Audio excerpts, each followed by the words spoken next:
True Horror is a choose-your-own-path horror audio game and is available on the Apple and Android store. By purchasing the app, you get the full exclusive game with 10 choose-your-own-path horror audio stories. With your support, you can help me turn it into a series. Now enjoy the show. Hey friends, I shall be gone this week for a wedding, but in my stead I will be featuring some of my favorite lesser-known narrators. Please show them your love and support, and I shall see you all next week.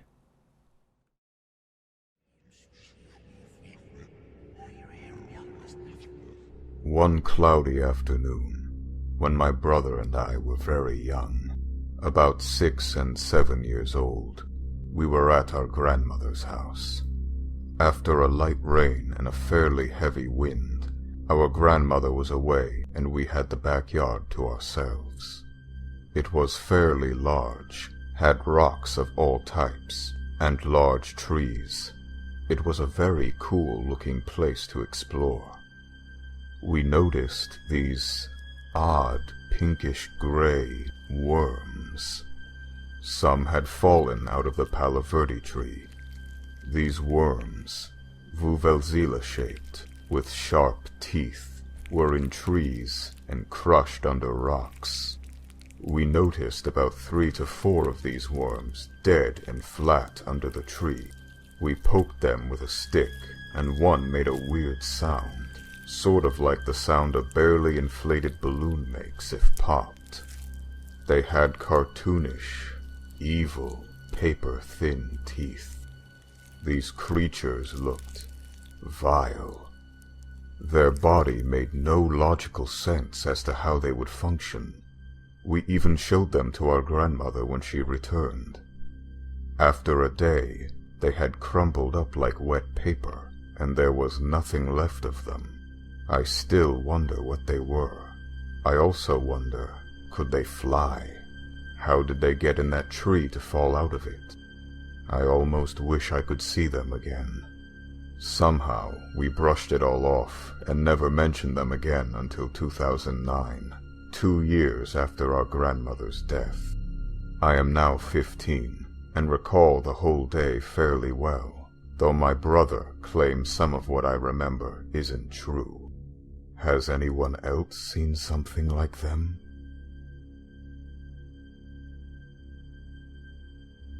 I used to work at a cheese factory on the edge of a cornfield in southwestern Minnesota.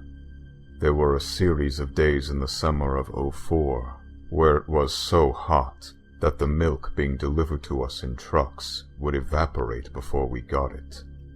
It made work easy.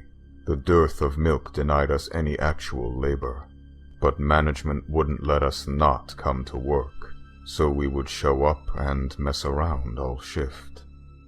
I was working nights at the time.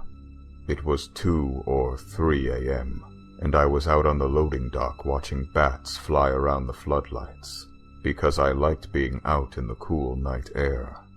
The corn was as high as my shoulder, so about 5'10".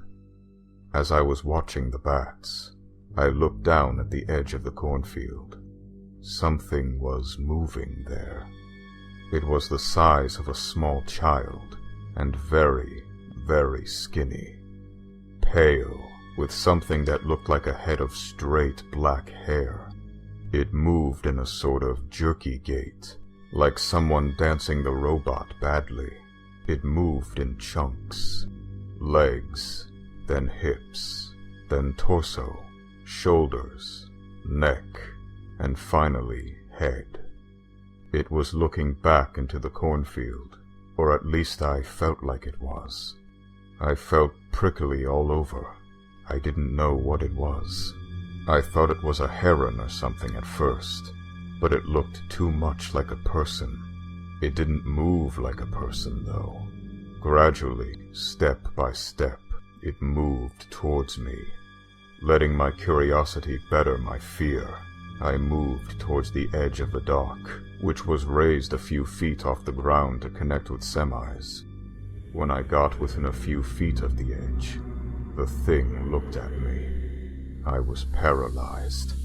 I could have run, but I was stuck somewhere between terrified and intrigued. It moved, Its face still pointed at me. It ratcheted its body in that disconcerting, jerky movement toward the cornfield and went into it. I tried to watch where the field moved as it passed, but the corn remained perfectly still. I noticed that all of the crickets were silent. After a few minutes, nothing happened. I stood out there for an hour, but it never came back. I never saw it again. My story takes place in 2000. I was riding to high school with a friend in Cheshire, Massachusetts. We drove past the school and pulled into a driveway to turn around, when a creature ran out of the woods and just stood there and stared at us for about 5 minutes.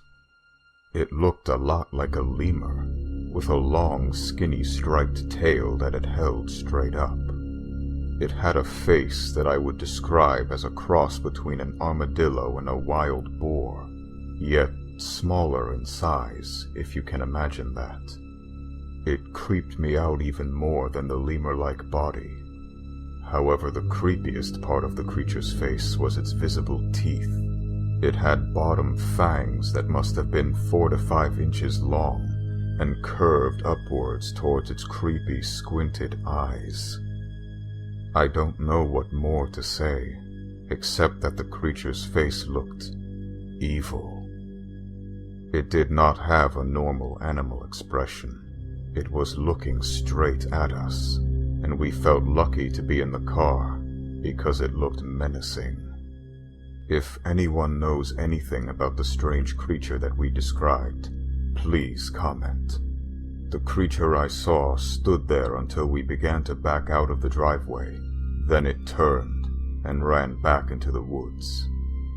However, it repeatedly looked back over its shoulder at us, until finally disappearing into the woods.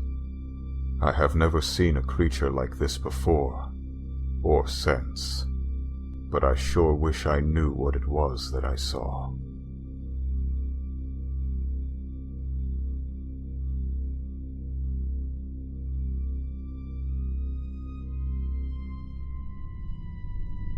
One Saturday in 2008, I had the strangest encounter of my life. My cousin Anne and I were exploring the woods of Turner, Maine. My grandma always told me of the tree people she saw there as a child.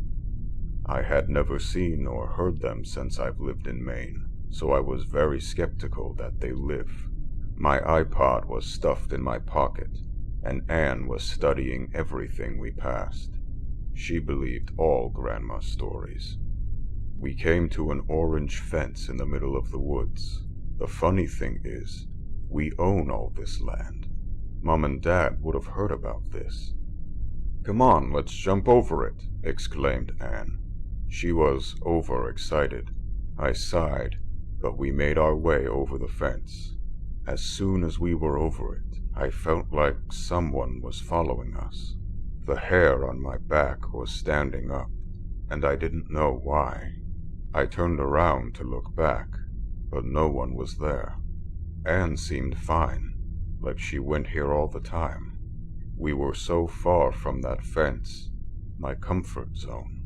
At one time, I was sure I saw 2 yellow-orange eyes, just like the color of the fence. Creepy. Suddenly, Anne yelped, "What the hell is that?" I turned and saw a skinny, slimy, brown creature staring at us. It had the same eyes that I'd seen earlier.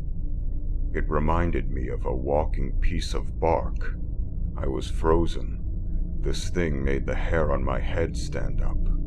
It made an awful scream that made my eardrums burst. I couldn't hear a thing for 5 minutes. The bark creature ran at such a speed that it was just a brown blur. Anne and I just stood there in shock. We made a beeline for the house. The next evening we went out again, but the orange-yellow fence was gone. The questions were ringing in my head. Had we really encountered the dwelling tree people? Where could that giant fence have gone? I knew I wasn't dreaming, because Anne remembers it too. I'll never venture that far into the woods again.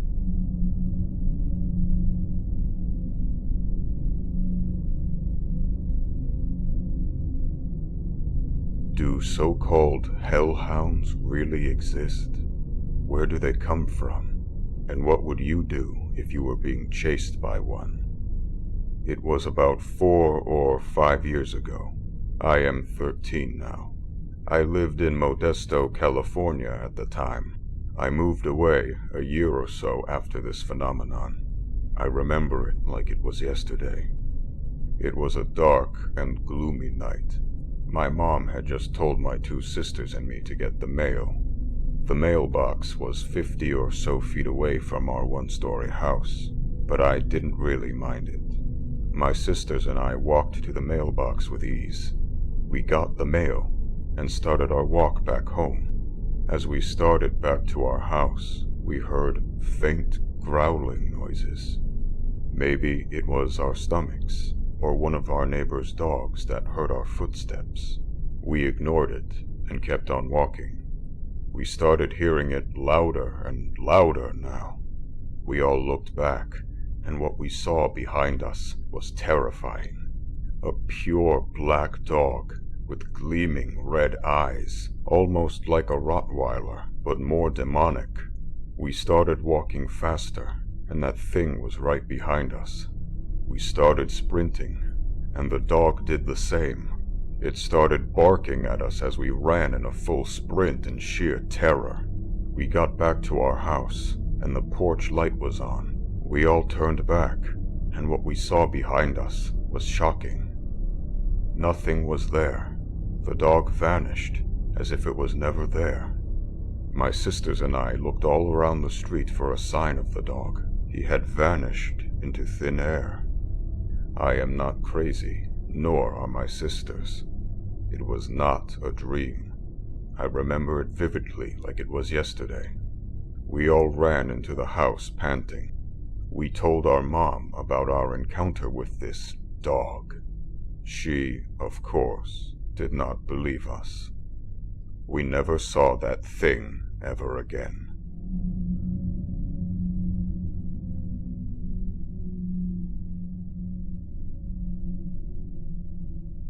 This event happened when I was a boy in Scottsdale, Arizona. It would have been around 1990, in the summer, July or August. I woke up to hear my mom screaming.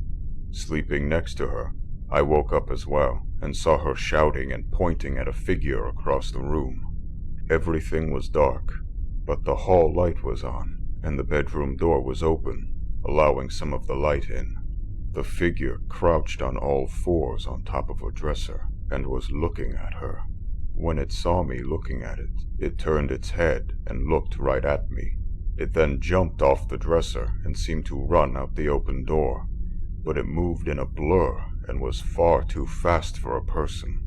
It dissolved when it hit the light. There was a feeling of great terror when it saw me. My mom and I talk about the incident occasionally, but she rarely discusses it since she is very religious. I am not, and thinks it had something to do with something evil. I've seen things similar to this since then, into my adult life, always preempted by feelings of being watched by some malevolent, stark-raving terror, and the urge to run and turn on the light. I saw it manifest in the daylight when I was a teenager, after waking up from a terrible nightmare. The entity struck the glass door near the couch where I slept, had its arms and legs spread before it darted away in a blur, and faded like it did before. This incident isn't as credible as the previous encounter, since there were no other witnesses this time. It remains one of the most unexplained and truly horrific events of my life.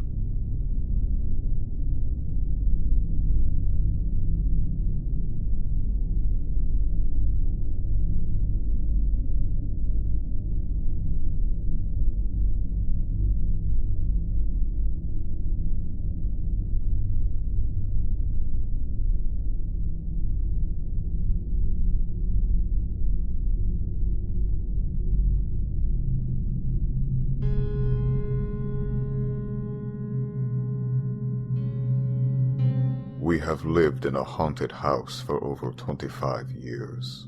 Maybe living with ghosts for that long opens parts of your mind to experiences that would normally be closed off. Just a thought. My wife and I were coming home late from dinner and drinks at a friend's house. We were in the country outside of Union, Missouri. On the south side of Union, there was an antique bridge that was scary to cross because it was so narrow and had a sharp turn at one end. After the bridge, the road went through a huge field that at the time was under cultivation. Well, I had to go to the bathroom in the worst way because of all the beer I drank. My wife said, "Let me get down to that field. There was an old shed right in the middle, and you can squat down by that shed." She stopped the car right in the road because it was late and so very dark. I got out and started to walk towards the shed, which was only a couple of feet off the road. Suddenly, I saw something, and it didn't register right away. It took me a couple of seconds to realize what it was. It was 2 eyes. 2 big, really red, glowing eyes. They were looking right at me. I turned to see my wife looking over her shoulder at it too. It's kind of funny now, but neither one of us said a word. I turned and jumped back in the car, and we took off. Later, my wife asked me what kind of animal I thought it was. I'm an old country boy, and I've never seen eye shine like that before. Those eyes were big, high, and so very red. The bridge has since been replaced with a new one, but the old shed is still there. Believe it or not, I still speed up when I go by it, because I'm still creeped out by what I saw all those years before.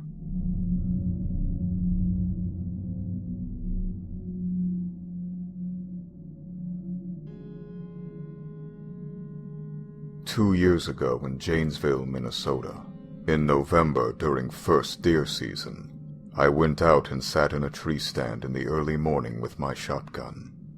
I had heard growling and large footsteps. I thought it was a large coyote, but then it came out into the clearing, and it was 5 feet tall at the shoulder, and dark brown, almost black, like a large dog, only its front paws were almost hands, and its tail was long like a cat's tail, 3 feet long. As it growled, I could see its teeth. They were almost the size of my shotgun shells, 2.5 inches. I watched it come my way, and I realized that it was following my scent. I, being scared and not wanting to die, raised my gun and pushed the safety forward. When it clicked, the animal looked straight at me and started to go right towards the tree I was in. I shot 3 times.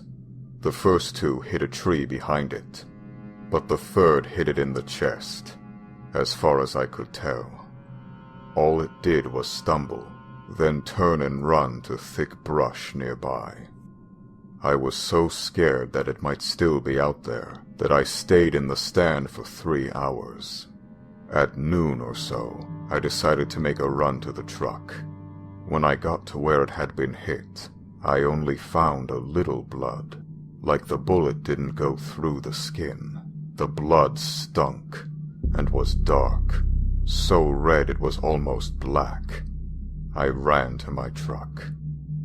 Later that year, when I was trapping, I saw its tracks next to a destroyed trap set, and a bunch of blood and fur from a raccoon, from what I could tell. I have never gone back to those woods.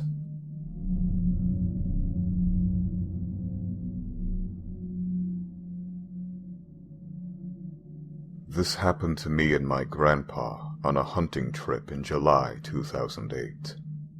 I don't see my grandpa very often, so I always take the chance to take trips with him. Grandpa is pretty much an outdoorsman and enjoys hunting, fishing, and just being out in nature. Grandpa and I were out in the woods. It was around 3 to 3:30 on Friday, the 25th of July. I was 18 at the time. We were on Grandpa's land in Georgia. It's a pretty place, with the typical Georgia woodland and a few grassy plains. We were walking on a little rocky road heading for a site where Grandpa often sees deer. As normal, there were a lot of sounds going on at night in the woods. We ignored most of them and remained quiet as to not scare anything away. Suddenly, we heard an unusual noise that we had never heard before on any of our many hunting trips. Grandpa looked at me and listened. Then he raised his finger in front of his mouth to show me that we wouldn't make any more movements. I heard a lot of movement and more of the noise. I can't really describe the sounds, but I sure can describe what I saw, even though it was pretty dark. We just kept listening to the sounds, as suddenly, something came walking slowly out of the bushes and onto the road maybe 150 yards in front of us. My eyes got really big, and at that moment, I wasn't even scared, just amazed to see this creature. We didn't move. As crazy as it sounds, it looked just like a raptor from the popular Jurassic Park movies. I just froze, because I thought things like that lived many thousands of years ago. It had a long, stiff tail, walked on 2 feet, and had short arms. It looked lizard-like, and had a huge claw on both of its feet and smaller claws on its arms. Since the creature appeared to us that it could run fast, we decided to just not move at all. It raised its head, and it seemed like it was smelling the air. I estimate its height around 5 feet at the shoulders. After sniffing the air, it made those sounds again, and turned around and ran off in the bushes. Grandpa and I waited until we felt safe again, and then quietly made our way back to the truck and drove home. In the truck, we talked to each other about what we had just seen, and decided to not tell it to Grandma, because she would think we were crazy. I never believed in stuff like ghosts and creatures and paranormal stuff, and I still don't believe in ghosts. But since that encounter, I believe in creatures that science doesn't know about. That's my story, as odd as it sounds. I know what I saw.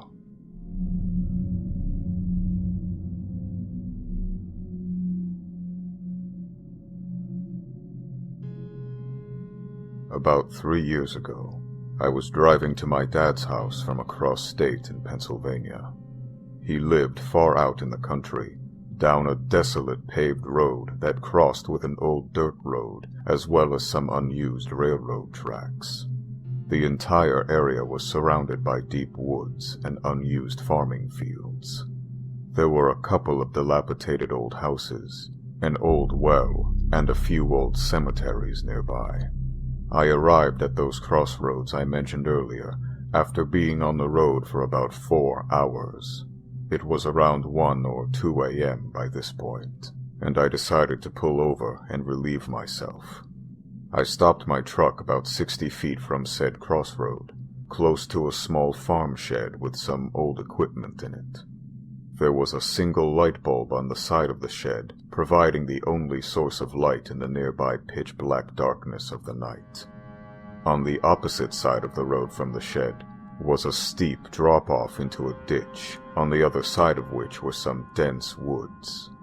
As I was relieving myself in the dark by the shed, I was suddenly overwhelmed by a massive feeling of dread, like someone had just punched me directly in the gut. I had been around these woods all my life, and used to walk around the area at night as a teenager, and I assure you that I had never felt so scared as I did at that exact moment. I quickly finished up, and goaded by my sudden sense of panic, ran back to my truck, got in, and locked the doors. I flicked the headlights on and cranked the engine so badly that you could hear the gears grinding, but all I cared about was getting out of there. As soon as I began to turn back onto the road from the shoulder, my headlights shone over the ditch and picked something up on the other side of the road, about a foot from the asphalt. My stomach immediately sank again. There was something crawling out of the ditch on all fours. It was hunkered down like an animal, but its body looked almost human, albeit a human that was attempting to mimic a stalking animal. It didn't look hairy, but it was a uniform color, almost dun yellow, not yellow like a cougar or lion, but a sickly yellow that reminded me of jaundiced skin. Its head was shaped like an oval, but had no hair or ears that I could see.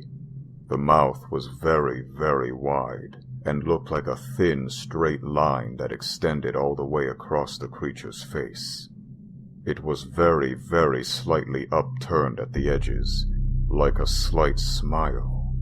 The eyes were very small and beady, just like two black pinpoints. It had no nose or any facial features aside from the mouth and eyes.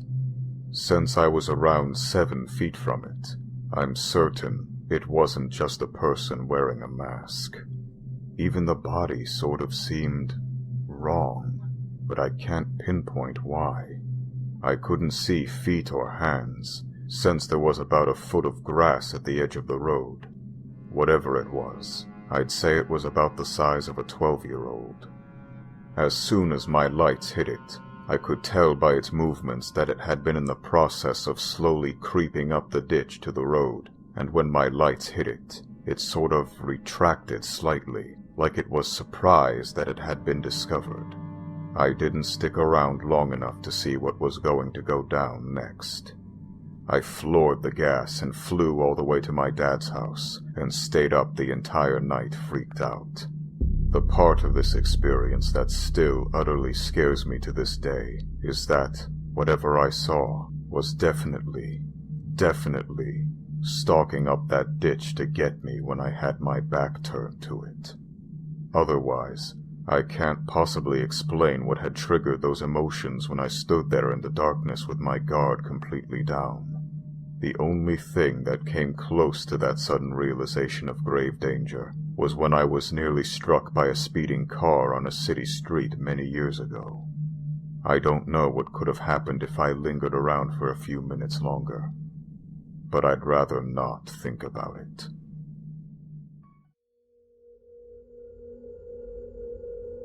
I used to live in a house that backs up to a big public open space where there are hiking trails. Lots of joggers and people walking their dogs. Anyway, one night, I had a kind of creepy dream that an old lady came into my room and was trying to get me to come outside. The dream woke me up, so I got some water and turned off my fan because it was cold, and then I fell asleep again.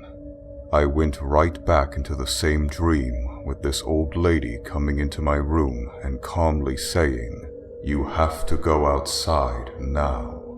I kept telling her no, that it was too cold.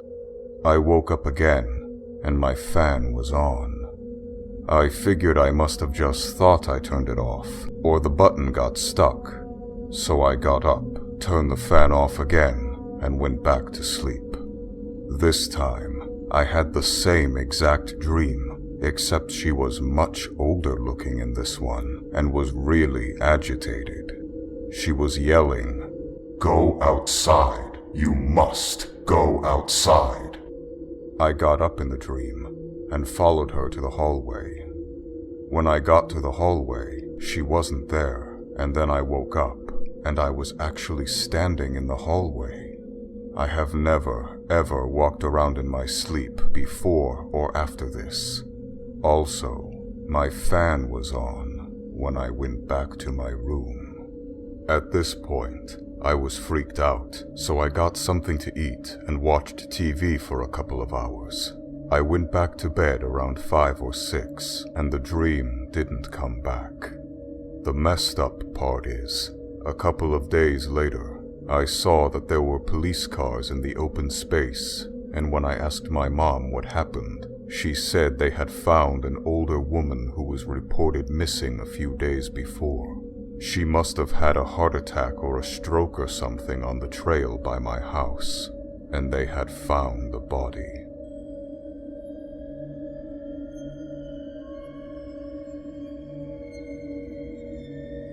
My boyfriend lives in a Civil War-era plantation home on a huge farm. The place has a weird vibe to it.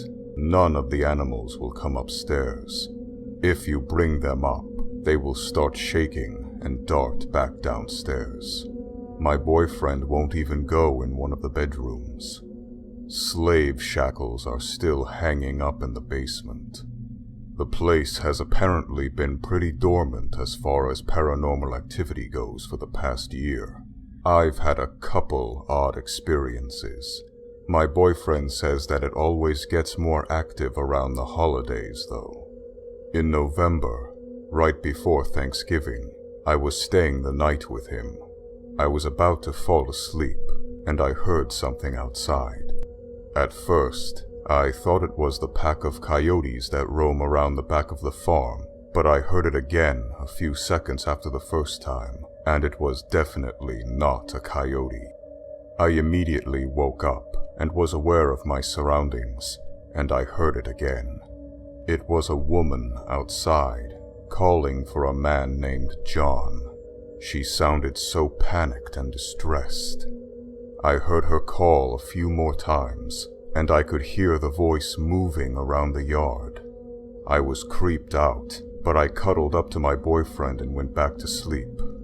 When I told him about it in the morning, he said, "That's a new one." Fast forward to exactly a month from my experience. I wake up, and the first thing out of my boyfriend's mouth is, "Remember a couple of weeks ago, you heard a woman outside calling for someone? What name was it?" "John," I said. "I heard it last night," he replied. I set a reminder on my phone for the next month, but nothing happened. Really eerie. I've been trying to find out the history of the house to find out if a John ever lived there.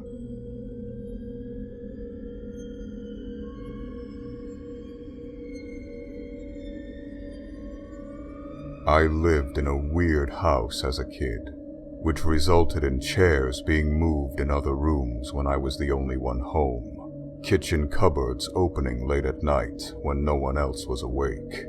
I could be sitting at the computer in a lit room at night and watch as a black cloud would float through a closed door and sit, suspended in the air, across the room from me. I had footsteps that would walk outside my door and loud breathing. I was so terrified as a child that I ended up sleeping with music playing so I could tune out the noises. I still, to this day, cannot sleep without music playing. I probably could have convinced myself that most of it wasn't real as I aged, if it wasn't for a certain weird happening. It was about 11 a.m. in the morning, and my younger brother and I were waiting at home while my mother was out doing jobs. We were waiting for her to come back to pick us up, so we were sitting by the front window watching for her car, and then we heard the radio playing from my brother's room. We both didn't understand why it was on all of a sudden, so we walked to my brother's room. My brother hid behind me, and I had to walk in the room first, and the second I crossed the threshold, the radio went silent. Upon closer inspection, we realized it wasn't even plugged in, and there were no batteries in the back of it. There was no logical explanation for it to be playing, and my brother, a young boy, had a bunch of matchbox cars and an old car playmat, and he swore and declared that he had parked the cars neatly on it, in lines.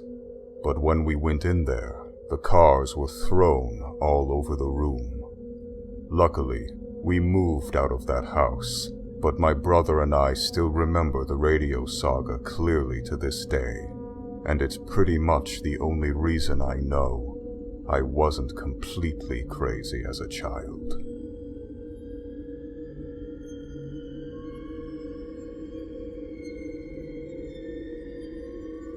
Before my girlfriend and I moved in together, my girlfriend lived alone in the house she owned. During the course of us dating and me spending the night, she finally explained some of the weird stuff going on in her home. Weird banging sounds happening at all hours. Other weird sounds. Seeing things from the corner of your eye. There were even a couple of times where we saw something walking around the house. She described it as being a robed figure, almost like the Grim Reaper. There was also the feeling that something was watching you from behind. You know, that same feeling that causes the hairs on the back of your neck to stand on end. But the worst was this constant foreboding feeling coming from one of the unused bedrooms. These happenings scared her so much, simply explaining it caused her to start crying. Now, I'm a skeptic about these things. I'm that guy that would watch all of those paranormal shows and find the logical reasoning for things happening. Since we were just dating at the time, and I really liked her, I wanted to show her my bravado and my lack of fear for the thing in the room. Get out of this house, you fucking asshole. I command you to get out of this house, I yelled into the room. Do not bother her again, you hear me? Or you'll have to deal with me. You do not want to fuck with me. Big mistake. Really big mistake. I spent that night at my girlfriend's. Sometime in the middle of the night, I suddenly woke up to a night terror. I had had them a couple of times before. I didn't experience anything crazy, but this instance felt intentional. It felt like I had poked a bear, and it wanted to show me that it didn't want to be messed with. I woke up to being paralyzed, heart throbbing, being able to see and hear what was around you. I could feel my girlfriend lying down next to me, and I could hear her breathing. This wasn't the scary part, though. The scariest part was hearing. Yes, hearing. Something run out of the room and down the stairs away from me and towards the unused bedroom. I could hear it make its way through the house. I desperately tried to get out of this night terror. I tried telling myself it was just a dream. I tried praying. I desperately tried to call out my girlfriend's name.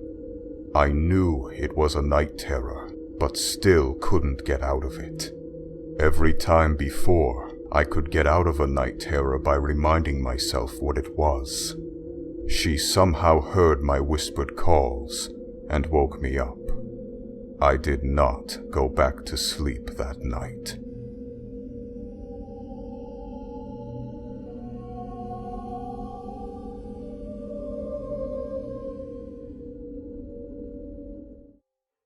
I used to live in Orlando, in a somewhat shady part of town. The 5 deadbolts on the apartment door should have raised some flags. But I was a student, and there were a lot of students in the area, and I was young and not yet wary. Our less nice part of town bordered on a very nice part of town. There was a 4 to 6 lane road that ran through the area, and a jogging path that ran alongside of it. Our apartment complex was right next to the road and the trail, and a little further down was my local gas station where I would walk once a day to buy cigarettes and other things. Because of the layout, it was easy for me to walk out my door, step on the path, and walk the 10 minutes to the gas station. Walking through the complex took longer. I often ended up taking this walk at night. Sure, I was a girl walking alone, but the path bordered this huge road with a lot of traffic, and right across the street was a busy strip mall with fast food places and such, so it wasn't like a dark path in the woods or anything. And hey, I always brought pepper spray, paid attention to my surroundings, etc. So one night, I head to the gas station around 11 p.m. As I'm walking along the path, I hear something behind me. Turning around, I notice, about 30 yards behind me, there's a car on the trail. Like it had to have pulled off of the road and pulled up onto the path. I'm stopped and staring, and the guy gets out of the driver's side and starts walking around the grass between the trail and the road, as though he's looking for something. Oh, I think, something must have fallen out of his car and he's pulled over to search for it. I keep walking. As I'm walking, I'm hearing something again behind me. I stop and turn. The guy is now 15 yards behind, still no headlights. And I turn as he stops the car, or he stops the car as I turn. Again, he gets out, and it looks like he's searching for something in the grass. But he's closer now, and I'm a little creeped out. I'm not close enough to the gas station, so I pick up the pace. The next time I turn, he's even closer. He stops again when I look, but he doesn't get out of the car now. I don't want to just take off to let him know that he scared me, but I am now power walking. My pepper spray is in my hand, but what does pepper spray do against a car? I throw a look over my shoulder, and he's only a few yards behind me. He doesn't stop this time. The distance is closing. I take off. I judge the distance to the gas station to be too far along the trail, but there's some trees and stuff on the other side of the path from the road, so I bolt into them, through them, and through a little ditch towards the light of the station, which is now right in front of me. It felt like the dude in the car was going fast. I look behind me as I'm running through the ditch, and I see him through the space in the trees. His car slows down and he's just cruising along the section of the path I left. I continue my sprint to the gas station, where I know I'll feel safe. The owners and employees all know me. I make it out front, and I'm catching my breath, watching the part of the jogging path that meets the intersection. I see the car clearly for the first time. It's one of those brown car-truck combos with a tan stripe on the side. The guy drives up the trail to the intersection, flips his lights on, and floors it onto the main road, disappearing. Up until that point, I was running on a mix of adrenaline and feeling that maybe I'm being stupid, but better play safe than sorry feeling. Once I had made it inside the station, I pretty much broke down shaking. To this day, I still don't know what that guy's intentions were. Maybe he didn't even see me and was just looking for something. Maybe he was planning to hit me with his car and drag me off. Maybe he was an asshole that was just trying to scare me. Either way, I had my boyfriend come get me from the gas station, and I've never walked alone at night again.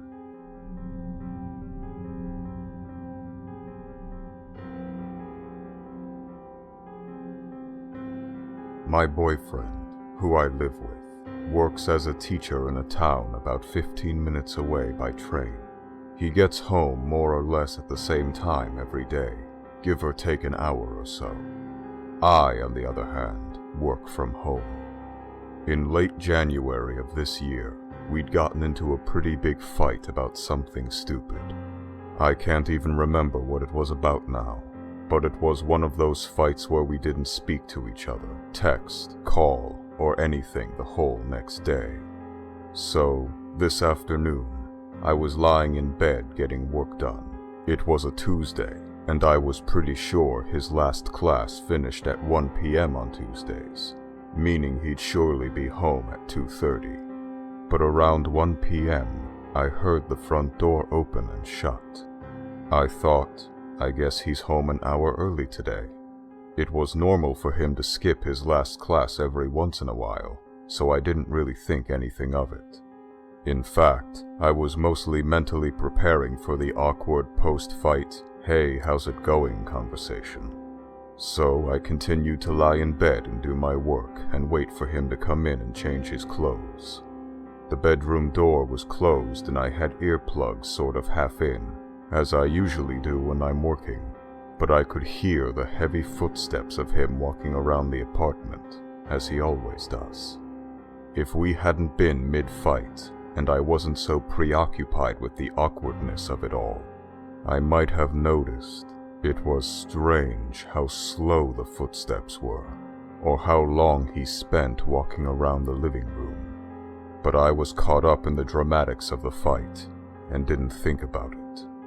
I was just lying there, waiting for him to finally come in. Finally, the bedroom door slowly opened just a few inches.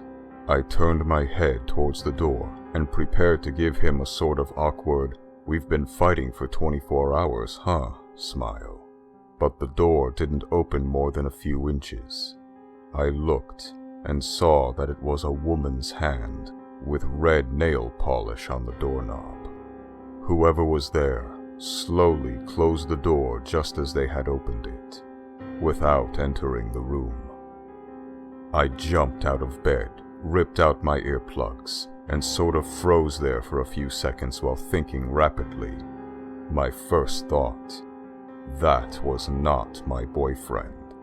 Then I thought, could that have been his mom, his sister, the landlady? For some reason I concluded that surely it was his mom or sister, so I opened the bedroom door and walked into the living room. There wasn't anyone there, but the room smelled heavily of women's perfume. Then I came to my senses and realized his mom and sister don't have keys and have never come over before. The landlady has never entered without permission. This was a stranger. I ran back into the bedroom and shut the door, now shaking heavily. There is a balcony connected to the bedroom, so despite the cold January rain, I stood on the balcony and called my boyfriend. He picked up, and I asked him if his mom or sister might come over unannounced. He told me, "No, don't move. I'm calling the police." The police were there in minutes and searched the whole apartment. Of course, nobody was there by this point. It was weird though. Nothing was missing from the apartment, despite us keeping a jar full of money right in the entrance. Nothing was even touched. In fact, it seemed like the intruder came straight to the bedroom, saw my legs on the bed, panicked and left. Plus, you can't open that big wooden front door without a key. For a few days, my boyfriend and I were convinced it was just the landlady being nosy. I began to feel better. Nevertheless, we demanded that the landlady change our locks. When she came to change them with her husband, she made a discovery. There was a square area by the keyhole that had been scratched away with something. The landlady said surely someone used tools to break into the apartment. Then, a day or two later, my boyfriend told me, "I have something to tell you, but don't freak out." He told me that the orange kitchen scissors were missing. I obviously freaked out. I tore the apartment apart looking for those scissors. It's been 6 months, and those scissors are gone. So the whole thing is just creepy and weird. A stranger breaks into a nice apartment, but doesn't touch or take anything valuable, not even the money jar sitting right in the entrance. Takes scissors from the kitchen, goes straight to the bedroom, sees someone in bed, and immediately leaves. I never got to meet the person who opened the door that day. I hope I never do.